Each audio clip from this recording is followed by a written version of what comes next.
嘿嘿，各位同学，早上好啊！看看我后面，原来这就是早上的景色。我现在去吃早饭啊，现在早上才7点多，很美吧？啊，我等一下拿一个大的摄影机来拍啊，因为现在太早了，实在太早了，7点半都没到。昨天晚上开车开得很累才回来。那今天一早就起来了，所以说实在太美了。昨天实在是没有时间拍，拍的就拍不清楚了，已经太晚了。这种小镇啊，晚上乌漆麻黑的。哇，这个河原来是蓝色的，雪山上的水啊是冰的，早上起来大概只有10度都不到。6、7度啊，太美了！我先去吃早饭啊，早饭吃完了以后，然后准备到山上去玩。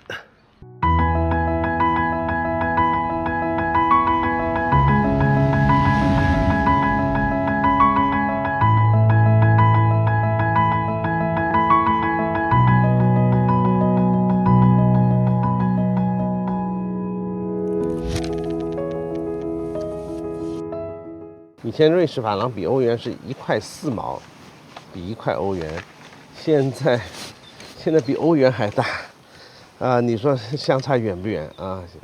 好像涨了好多呢，瑞士法郎比欧元，所以瑞士这个国家是可以说是涨价的，但是相比这个物价来说，现在还可以，反而是欧元区现在不比那个瑞士，比那个瑞士来的便宜了。以前欧元是比瑞士法郎来的，就欧元区的物价比瑞士来的低很多，现在反而是不低了。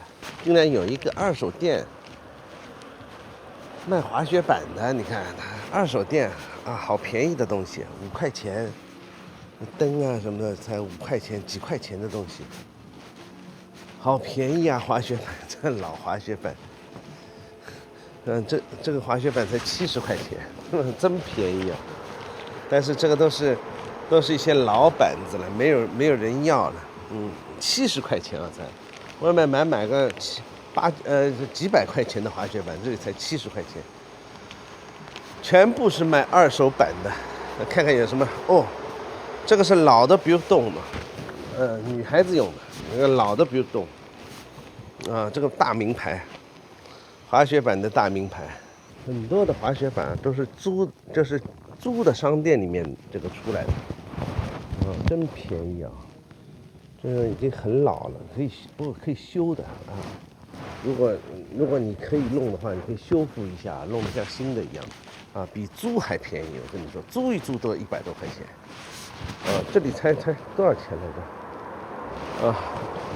这个是 Ski on Foam， 就是那个一边走路一边滑雪的那个板子，上面是名牌上面有一些是比较好的。这里我看这里这些是比较好的。我那个我在这里有一套很好的雪具啊，被我表弟不小心那个丢掉了，我这气死了。里面没有什么东西里面没什么东西，都是些锅碗瓢盆之类的。这里稍微好一点，东西好一点。这家人家就在 Interlaken 的这一边真的挺值得来看看的。很多的滑雪雪具如果你是喜欢滑雪的话，刚开始的时候买一些二手的其实是很棒的，东西真的很多真的是滑雪雪具是很多的，买一些二手的先来玩一玩如果你是初学者我是觉得这是很值得的，因为你借一借也要这个价格，你知道吗？你借一借都要这个价格，直接买了你爱怎么滑怎么滑，这个滑雪板不会坏掉的我们来到了这个少女峰瑞士的这个少女峰，就这个少女峰其实就是这里看到没有？这一片山头真是非常非常的美，但是我觉得我有好多年没来了这个雪好像少了。雪比以前少了很多今天我要去一个瀑布我不知道瀑布还有没有，因为它现在瀑布好像说没有完全开，它是有一条河带着一个瀑布的，这里实在是太漂亮了。我跟你说，瑞士这个地方啊，一生中你绝对值得来一次的，这就是，我们不说这个，我们就说自然景观啊，自然景观，瑞士，我相信是全世界可以数一数二的这个秀美的自然景观。这里海拔呢，我觉得挺高的啊。我昨天开上来呢，我就有点头疼啊，因为这里海拔大概是1000米左右吧，我估计。Interlaken 这里海拔1000米左右，所以呢，就是说，你有一点头疼，不过还是很正常的，就不是特别高的啊。但是我一般滑雪，我们以前滑雪都是到3、4千米的地方去滑雪，所以我就觉得很奇怪，我的身体这个素质啊，是不是没有以前好了啊？这点就让我觉得很奇怪，在这里坐上个一下午，对吧？享受的这种新鲜的空气，那种雪山的这种凉意啊，就是下面有点凉的早上，啊，是非常非常舒服的啊。昨天晚上啊，不知道为什么10几度啊，今天现在这个温度就是说，你觉得非常凉啊。非常的那个，它不能说冷吧，但是至少很凉。到了夏天，这里是非常漂亮的，更加漂亮了。而且到夏天，这个少女峰是那个雪啊是不化的，它上面有个冰川嘛，雪是不化的，非常美的。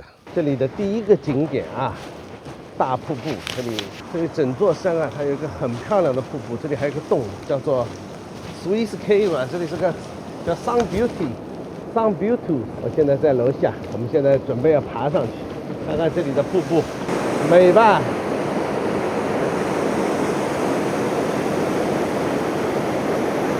太美了，美吧？Little green is all I need to remember a sunny day around the park. We picked some apples, talked to the wind, and you told me that for the first time you feel free. Though I thought you'd gonna say you want to kiss with me. Could it be I've waited for too long to let you know I love you most of all the little things we've never done? Can't you see I've always been the only one? And I promise I will never let you down. Oh, 因为这里我看很多树被砍掉了啊，很多的树木被砍掉了，不知道为什么，可能是不是山上的石头掉下来了？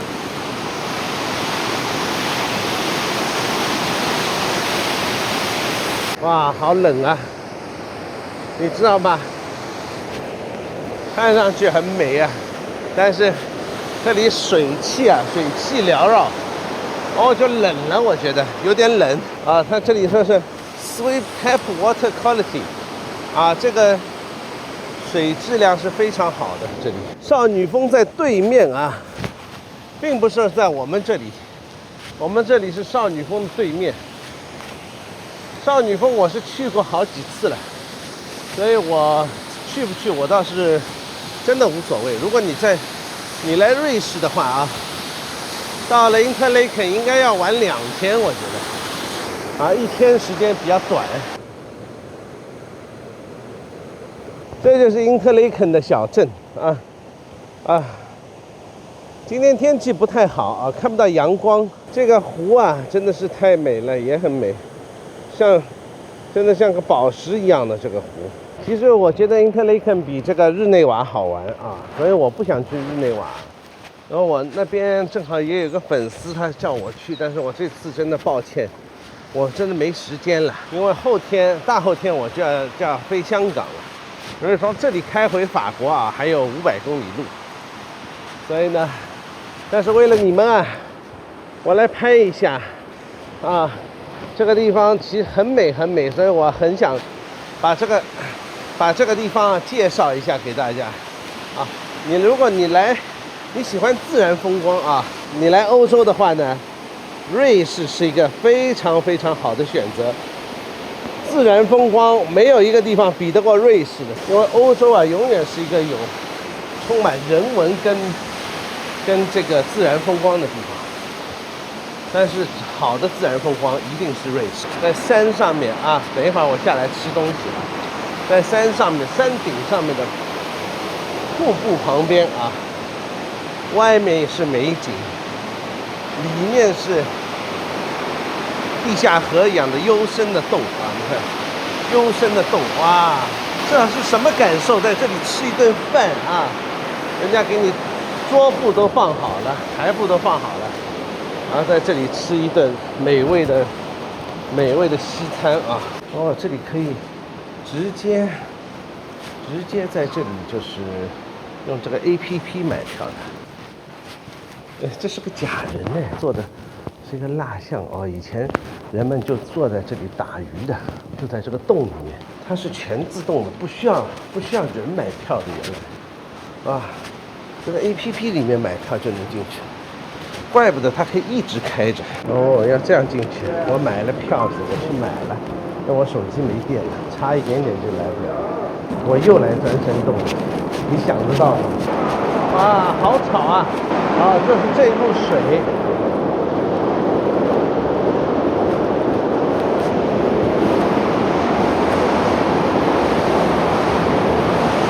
也就是一个地下，你听听这声音有多吵。哦，很美很美，不是也不是美，很有意思啊。现在没有那么吵了。太吵了，刚才，哇，那个水太厉害了，啊，这里全是湿的，全是湿的，一不小心啊，头就要撞在石头上，它这个很矮。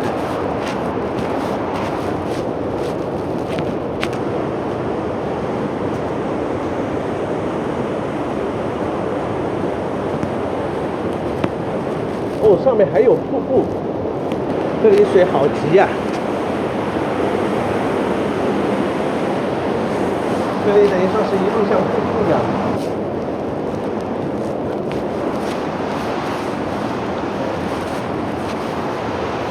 看看这里，看看这里，看看这里，简直就是一个瀑布洞，这个洞里面都是瀑布，而且这个水流声超响的。太美了，真的是一个洞中的瀑布。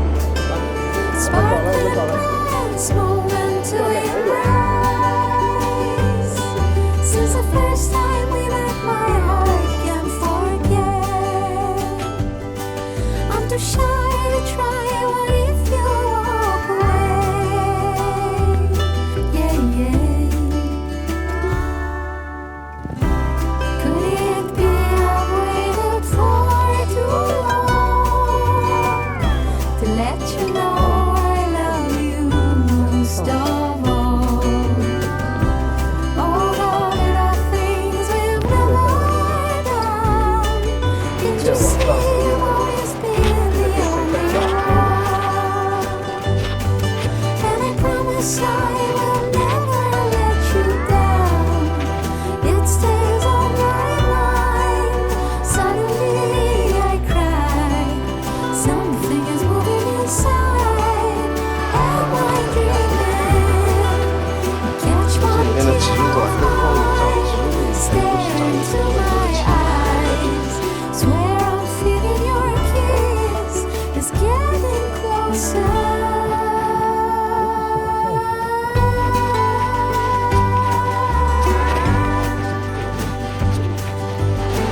这里说它这一条是另外一条河道，啊，它是更加一条年轻的河道，朝另外一个方向流下去了。啊，我忘记说了啊，这个东西啊，这里买门票是17块钱啊，17块钱呢不算特别便宜的，这欧元来说，你跑进来，我跑的上气不接下气，还没走完这个山洞，你看，走了好久没走完这个山洞。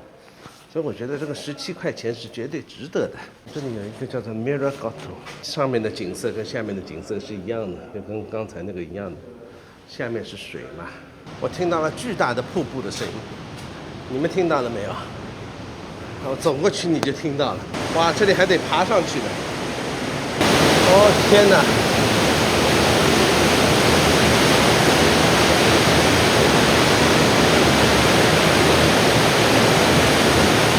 这简直就是一个山间瀑布啊！看看，人家都在这里拍照留念，就是说在这里借助这个框子，然后拍后面这个瀑布。我只有一个人，没法拍了，算了。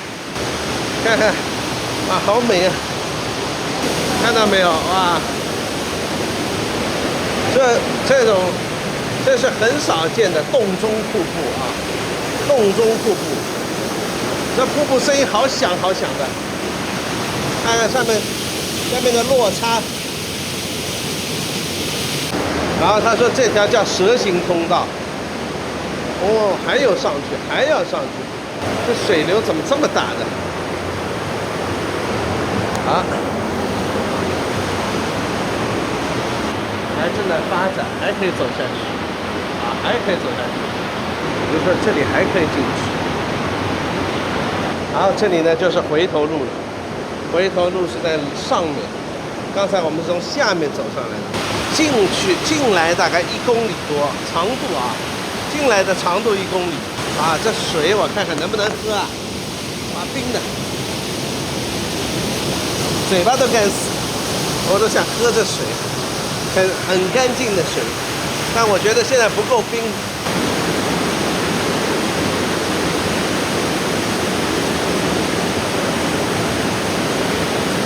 回去了。今天这个是第一个景点啊，希望你们喜欢我这个洞里面的片子啊，因为我走到哪里拍到哪里啊，我并没有办法，就是说，拍这个拍那个，就是说主题特别的明确啊，因为我就是想非常在这个Interlaken这边景点非常多嘛，我会来不及，对吧？我做片子来不及。不是说拍片子来不及，拍片子就讲一讲，拍一拍。虽然说摄像机很重，但是呢，讲一讲，拍一拍就 OK 了。但是，制作片子的时候，剪片啊，至少要5、6个小时一部片子。所以我说，可能今天的片子应该是会分开2到3期这么拍的，就是出吧。啊，这个要请大家包涵了，因为剪片来不及，做片子没有太大问题。就是这个片子剪起来时间好久的，我都很害怕，你知道吗？很低嘛，你看，很容易撞到头，跟你们讲话的时候，我都觉得，哇，万一啊，别把头给撞了啊，还得看，照相机撞了，还得看脚，你知道吗？看脚要看头。终于走出来了。走出来了，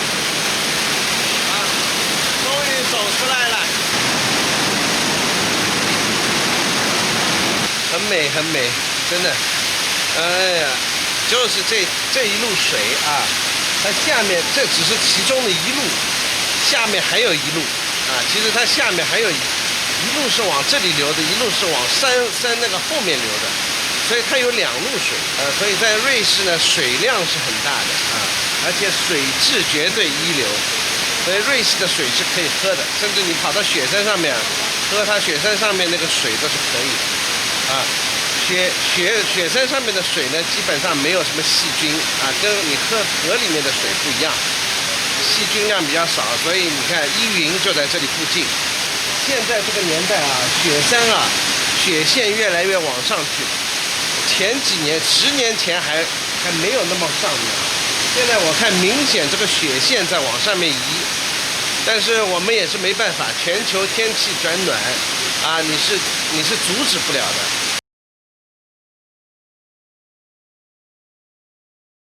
我现在开车，你看我头发一塌糊涂，乱得一塌糊涂。我开车开到这这里这个 Interlaken 的上方了，这全部都是大雪山。这里呢，很多的这个缆车道啊，现在还是开着的啊。今年这个雪线呢，真的是不行，我觉得这个雪线真的是下降很多。原来的这个像这个情况啊，这里的这个雪线应该都是很长的，你知道吗？就很低的。现在今年这雪线，我发现这2年啊，真的是很多的雪已经没有了。但是你看现在啊，雪线没有了，很远很远，那边有缆车直接上去就是滑雪上去的。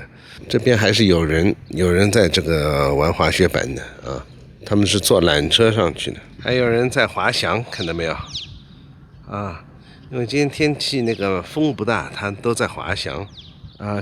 这里还有一条雪道，他们是人工造的，这条雪道是从山上那个缆车那边下来的啊，还造了一条人工的雪道，可以让你一路滑下来。但是现在是3月头了，3月头啊，但是我觉得这个确实是啊，这个雪呢真的是不多，没什么雪了，而且天气完全不冷。因为以前在像这么一个地方啊，都是白雪皑皑的啊，不是这样的景色。像现在你看，完全没雪，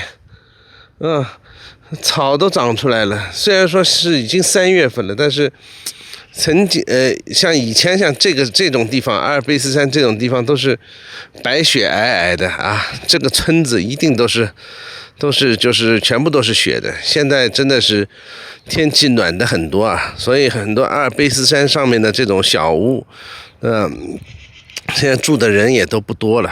我觉得啊，瑞士嘛，这个全部都是瑞士的这一块啊，阿尔卑斯山的这种雪屋啊，是非常棒的。以前，而且我租一租啊，我跟你说，我租的话很贵的，租一租这个雪屋啊，像这种雪屋，一个 studio 就是一个小的套间，大概1个礼拜大概是在500-600块钱欧元吧，是最差的那种啊。好的有2-3千块钱的都有啊，如果你是套房啊，好的2-3千块钱都是完全都不算是什么的啊。我现在开到最高的这个停车场来了啊，然后这里已经是在雪线上面了，但是今年的雪呢真的少得可怜。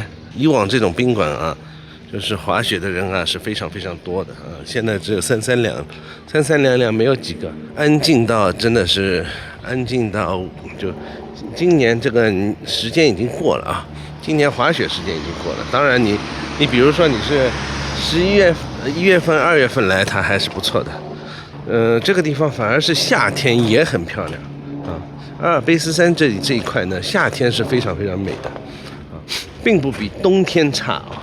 因为冬天它等于说是一个巨大的这个运动场地啊。因为阿尔卑斯山这个地方，很多人就是说不熟悉啊，因为我在这里至少滑了10几年雪了，我对这个非常熟悉。它这个山脊是非常非常巨大的，你知道吗？整一个山呢，就是其实是一个很大的高原啦，就可以这么说啊，是一个很大的高原。所以你可以看到，就是说在上面有很多很多的房子啊，有很多人是住在这个阿尔卑斯山的山区的。很多年前，比如几百年前就已经在这里已经有很多人在住着啊。是一些山区的这个原住民啊，都是住在这个阿尔卑斯山区的。所以呢，它这个地方呢，就是这个样子的啊，不是我们所想象的这种山啊，这种山就是说就一个尖尖的一个山，它是整一个是一个高原地区一样的啊。所以这个地方呢，就是说是不是那么陡峭的，其实啊。现在这个海拔啊，基本上是1年4季，基本上这个到顶端那边是1年4季常年这个白雪积皑的。我跟你说，我头都疼了，你知道吗？头疼啊，因为海拔太高了，海拔有点高了，好像这里大概快2000米的吧，2000多米可能啊。以前我是不会头疼的，现在年纪大了，现在容易头疼了，你知道吗？这种地方呢，就是说你一来啊，你真的是觉得这个是人间仙境。所以如果冬天啊有机会的话啊，一定要到这个阿尔卑斯山来滑一次雪。这个我觉得是一个人生啊，是绝对不容错过的一件事情。一生中阿尔卑斯山你总要来一次的啊。如果你对这种滑雪感兴趣，下一次明年冬天给你推荐一个雪站啊。这个雪站啊，他们这里最大的一个雪站，你知道有多大吗？所有的道都是通的啊，就是你买一张票可以去任何地方，大概全长大概是640几公里啊。整一条雪就是有好多座山峰啊，全长600多公里。它这个就是说，好比你的滑雪啊，你是在一个小城市里面一样啊。这个相信就是说加拿大那边就是说也没有那么大的雪站，因为这里呢曾经，法国跟瑞士其实它是接壤的嘛，曾经举办过这个冬季奥运会，当时就是说雪站啊造了差不多100-200年了啊，造了100-200年了，所以它这个上面的这个缆车是密密麻麻像蜘蛛网一样的。所以你上去滑啊，你就感觉啊，就是说整一个就像是一个小城镇一样的，就滑到这个村里面，然后你再坐缆车去其他的地方，然后缆车搭缆车，只要你的水平够啊，它是滑雪是分就是绿道、蓝道、红道、黑道的，你只要能走上黑道了以后，因为最难的是黑道啊，绿道就是给初学者的，很平坦的，蓝道呢稍微有点角度了，红道呢就是角度比较陡了，黑道是等于说是像半悬崖一样的，角度大概能达到这个30度到40度，40几度吧。所以呢，黑道是最难走的。但是如果你黑道都能走呢，你在这个雪站里面等于说像畅通无阻的，一路就是说爱怎么滑怎么滑，从山的这边过来也可以，从山的那边过来也可以，这个是非常非常爽的，在阿尔卑斯山啊。我不知道，我没有去过加拿大，到现在还没去啊，可能过几个月会去啊。但是我相信，就是说雪站的规模上面来说啊，阿尔卑斯山是最恐怖的啊，绝对是最恐怖的。而且它不是一座雪站，是有很多座雪站，至少大概有20-30座巨型雪站啊。有一些雪站是以名牌著称，里面滑雪的人都是有钱人；有一些雪站是以那种就是说大就是大著称，还有一些小雪站是风景秀丽为著称。